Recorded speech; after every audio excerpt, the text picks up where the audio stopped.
आज हम लोग कॉन्वर्सेशन का एक और बेहतरीन टॉपिक लेकर के आज अध्ययन करने वाले हैं, पढ़ने वाले हैं, सीखने वाले हैं। और वो कौन कौन से वर्ड्स हैं जो हम लोग स्पेशली एक दूसरे को रिस्पेक्टफुली कंसीडर करके बोलते हैं। तो आइए आज हम सीखते हैं कि हमारे रिलेशन में जो लोग होते हैं हम उनको रिस्पेक्ट के आधार पर सम्मान के साथ क्या बोलते हैं और हम लोगों को क्या बोलना चाहिए। क्योंकि जब हम किसी से कॉन्वर्सेशन करेंगे, at the time of conversation we should know what to speak, what to say at the person. हम उस व्यक्ति को क्या कहेंगे, हम उस व्यक्ति से क्या कहेंगे।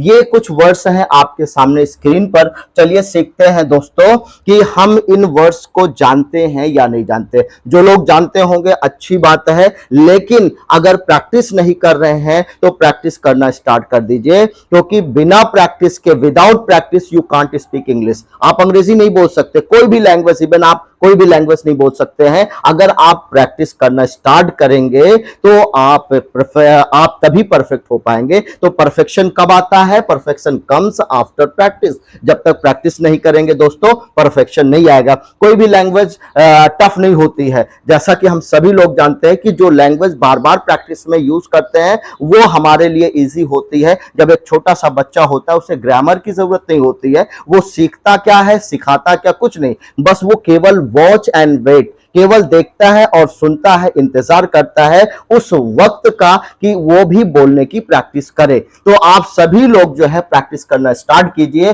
और आप अंग्रेजी के एक बढ़िया फ्लुएंट स्पीकर बनने वाले हैं। तो चलिए स्टार्ट करते हैं, लेट गेट स्टार्टेड।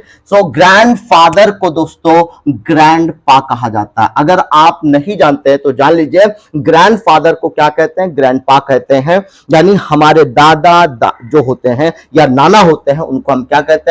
ग्रैंडफादर यानी ग्रैंडपा कहते हैं। ग्रैंडमदर को क्या कहते हैं? ग्रैंडमा कहा जाता है। ग्रैंडमदर को आप ग्रैंडमा कह सकते हैं। ग्रैंडफादर कहने की जरूरत नहीं है, grandma. My grandmother is very literate. आप कह सकते हैं my grandfather is an officer. कुछ भी इस तरह से जो भी आपको बोलना होगा eight the time of speaking आप बोल सकते हैं। ग्रैंडफादर के स्थान पर क्या यूज करेंगे? ग्रैंडपा। ग्रैंडमदर के स्थान पर क्या यूज करेंगे? ग्रैंडमा। सो फादर के स्थान पर क्या यूज करना है दोस्तों? डैड यूज करेंगे, डैडी यूज करेंगे, पापा यूज करेंगे। बहुत सारे लोगों को आपने देखा होगा, कुछ लोग डैड बोलते हैं, कुछ लोग डैडी बोलते हैं, कुछ लोग पापा बोलते हैं। तो फादर को ही डैड कहा जाता है या फिर डैडी कहते हैं या फिर पापा कहते हैं। मदर को क्या कहा जाता है? मॉम कहते हैं, कुछ लोग मम्मी कहते हैं, कुछ लोग मम्मा कहते हैं, कुछ लोग मामा कहते हैं। तो ये चीजें जो है फ्लुएंट बोलने के लिए मामा भी आप कह सकते हैं, मम्मा कह सकते हैं,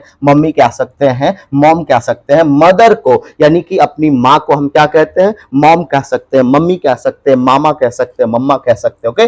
अंकल को हम क्या कहेंगे? अंकल को अगर हम अंकल की बात कहेंगे तो देखिए, अंकल कौन होते हैं? ऐसे लोग जो हमारे रिलेशन में, चाहे वो हमारे मामा हो, चाहे वो हमारी मदर के ब्रदर हो, या फिर हमारे मौसा हो, या हमारे चाचा हो, हमारे काका हो, हमारे फूफा हो, उन सभी को क्या कहा जाता है? इंग्लिश में एक ही वर्ड बना हुआ है, अंकल। यानी कि आपको बार बार फूफा को कुछ और नहीं कहना, मौसा को कुछ और नहीं कहना, खालू को कुछ और नहीं कहना, बल्कि आप सब के लिए क्या यूज करेंगे? अंकल वर्ड यूज करेंगे। नेक्स्ट, इसी तरह से आप जो है आंट, कुछ लोग आंट बोलते हैं, कुछ लोग आंटी बोलते हैं, कुछ लोग आंटी। स्पेलिंग आप चेक कर सकते हैं, अलग अलग डिफरेंट स्पेलिंग से है, लेकिन ये सब एक ही वर्ड से है। इनका क्या मतलब होता है? यानी हमारे रिलेशन में, कोई भी रिश्तेदारी में, कोई भी जो हमारी मामी होती हैं उनको हम या मामी, मुमानी कुछ भी आप कहते हैं, या मौसी होती हैं, चाची होती हैं, ताई होती हैं, बुआ होती हैं, उन सबको हम क्या कहेंगे? आंट कह सकते हैं, आंटी कह सकते हैं। या फिर जो है अब आप देखें सर को, कुछ ऐसे वर्ड्स होते हैं जो बहुत ही ज्यादा रिस्पेक्टेड वर्ड होते हैं, रिस्पेक्टेड वर्ड माने जाते हैं। जैसे सर किसको हम कह सकते हैं, रिस्पेक्टेड वर्ड है फॉर एनी मेल। कोई भी व्यक्ति जिसे आप सम्मान देना चाहते हैं, सम्मान पूर्वक आप उसे कहते हैं, तो वहां पर आपको नाम लेने की जरूरत नहीं है, आप क्या कहेंगे, सर कहेंगे। क्या कहेंगे, सर कहेंगे। रिस्पेक्टेड वर्ड यह है, कैसा रिस्पेक्टेड वर्ड है, फॉर एनी मेल, किसी भी मेल के लिए, किसी भी पुरुष के लिए जो वर्ड यूज किया जाता है वो क्या है आपका, वो क्या है आपका, वो है सर। ओके, इसी तरह से अगर हम मैडम की बात करें तो मैडम किसको हम कह सकते हैं, ये भी एक रिस्पेक्टेड वर्ड होता है। Respected word for any female, किसी भी फीमेल को, किसी भी महिला को अगर आप सम्मान पूर्वक कुछ कहते हैं तो मैडम बोला जाता है। कहीं भी आप मार्केट में जाते हैं, बैंक में जाते हैं, किसी ऑफिस में जाते हैं, तो वहां पर आपको सर या मैडम कह के एड्रेस करना होता है, संबोधित करना होता है। ओके, तो वहां पर वो जो व्यक्ति बैठा हुआ है वो व्यक्ति आपके लिए सम्मानीय है, आपके लिए वो रिस्पेक्टफुल है, तो इसलिए आप उसको रिस्पेक्ट देते हुए क्या बोलेंगे, सर बोलेंगे, मैडम बोलेंगे। क्योंकि ये सारे वर्ड्स अगर आपको नहीं पता है ना दोस्तों, तो आप जो है किसी को पता नहीं क्या बोल जाएंगे, कुछ समझ में नहीं आएगा। तो और जब जिस व्यक्ति से आप बात कर रहे होंगे वो आपको अच्छा व्यक्ति नहीं समझेगा। तो अगर आपको ये वर्ड्स पता है तो अच्छी बात है, नहीं पता है तो प्लीज आप देखिए और इसकी प्रैक्टिस करिए। अगर आपको कोई भी व्यक्ति मिलता है तो ग्रैंडफादर को क्या कहना है, ग्रैंड मदर को क्या कहना है, फादर को क्या कहना है, मदर को क्या कहना, अंकल और आंटी को क्या कहना, सर किसको कहते हैं, मैडम किसको कहते हैं। इसी तरह से कजन की अगर हम बात करें, एनी ब्रदर और सिस्टर इन रिलेशन, आपके कोई भी जो भाई या बहन, कहां पर, रिलेशन में, यानी आपके रिलेशन में, आपके सगे संबंधियों में जो व्यक्ति आपका भाई लगता है या आपकी बहन लगती है उसको हम क्या कहते हैं, कजन कहते हैं। कजन ब्रदर या कजन सिस्टर इज रॉन्ग, अगर आप कहते हैं तो गलत कहते हैं, यानी कजन ब्रदर और कजन सिस्टर आपको कहने की जरूरत नहीं, क्योंकि वो गलत तरीका होता है। सिर्फ आपको कजन कहना है, सिर्फ आपको क्या कहना है, कजन कहना है।